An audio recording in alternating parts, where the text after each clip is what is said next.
विंध्येश्वर संहिता 9वां अध्याय। लिंग पूजन का महत्व। नंदिकेश्वर कहते हैं, ब्रह्मा और विष्णु भगवान शिव को प्रणाम कर चुपचाप उनके दाएं बाएं भाग में खड़े हो गए। उन्होंने पूजनीय महादेव जी को श्रेष्ठ आसन पर बैठाकर पवित्र वस्तुओं से उनका पूजन किया। दीर्घकाल तक स्थिर रहने वाली वस्तुओं को पुष्प वस्तु तथा अल्पकाल तक टिकने वाली वस्तुओं को प्राकृत वस्तु कहते हैं। हार, नुपुर, कीयूर, किरीट, मणिमय कुंडल, यज्ञोपवीत, उत्तरीय वस्त्र, पुष्पमाला, रेशमी वस्त्र, हार, मुद्रिका, पुष्प, तांबूल, कपूर, चंदन एवं अगुरु का अनुलेप, धूप, दीप, श्वेत छत्र, व्यंजन, ध्वजा, चंवर तथा अनेक दिव्य उपहारों द्वारा जिनका वैभव प्राणी और मन की पहुँच से परे था, जो केवल परमात्मा के योग्य थे, उनसे ब्रह्मा और विष्णु ने अपने स्वामी महेश्वर का पूजन किया। इससे प्रसन्न होकर भगवान शिव ने दोनों देवताओं से मुस्कुराकर कहा, पुत्रों, आज तुम्हारे द्वारा की गई पूजा से मैं बहुत प्रसन्न हूँ। इसी कारण यह दिन परम पवित्र और महान होगा। यह तिथि शिवरात्रि के नाम से प्रसिद्ध होगी और मुझे परम प्रिय होगी।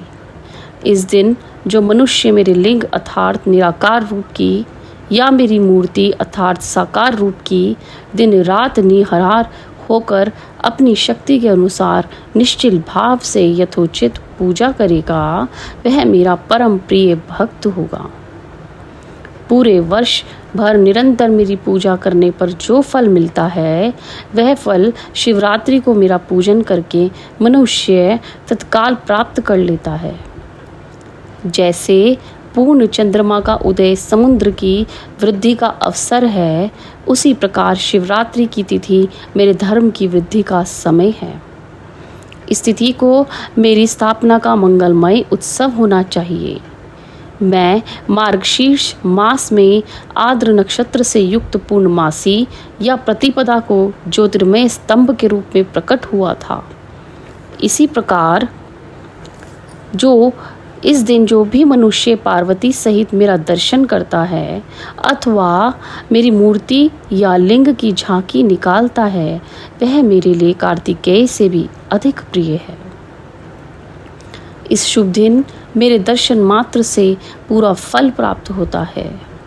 यदि दर्शन के साथ मेरा पूजन भी किया जाए तो इसका अधिक फल प्राप्त होता है कि वाणी द्वारा इसका वर्णन नहीं किया जा सकता।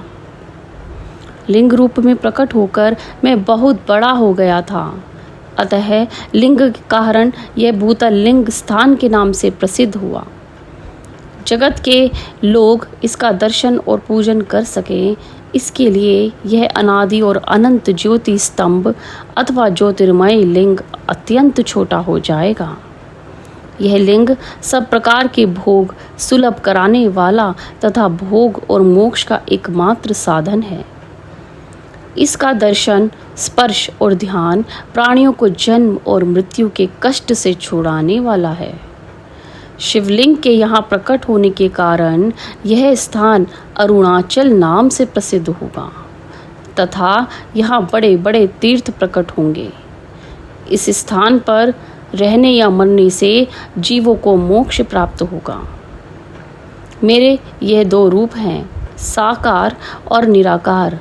पहले मैं स्तंभ रूप में प्रकट हुआ, फिर अपने साक्षात रूप में। ब्रह्म भाव मेरा निराकार रूप है और महेश्वर भाव मेरा साक्षात रूप है। ये दोनों ही मेरे सिद्ध रूप हैं। मैं ही पर ब्रह्म परमात्मा हूँ।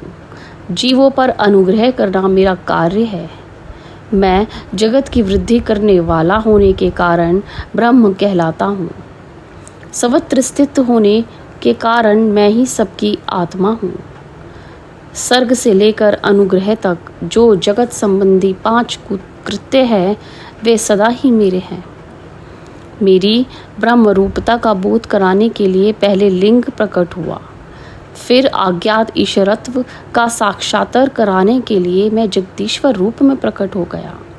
मेरा सकल रूप मेरे ईशत्व का और निष्कल रूप मेरे ब्रह्मत्व स्वरूप का बोध कराता है। मेरा लिंग मेरा स्वरूप है और मेरे सामीप्य की प्राप्ति कराने वाला है। मेरे लिंग की स्थापना करने वाले मेरे उपासक को मेरी समानता की प्राप्ति हो जाती है तथा मेरे साथ एकत्व का अनुभव करता हुआ संसार सागर से मुक्त हो जाता है। वह जीते जी परमानंद की अनुभूति करता हुआ शरीर का त्याग कर शिवलोक को प्राप्त हो जाता है, अर्थात मेरा ही स्वरूप हो जाता है। मूर्ति की स्थापना लिंग की अपेक्षा गौण है। यह उन भक्तों के लिए है जो शिव तत्व के अनुशीलन में सक्षम नहीं हैं। हर हर महादेव।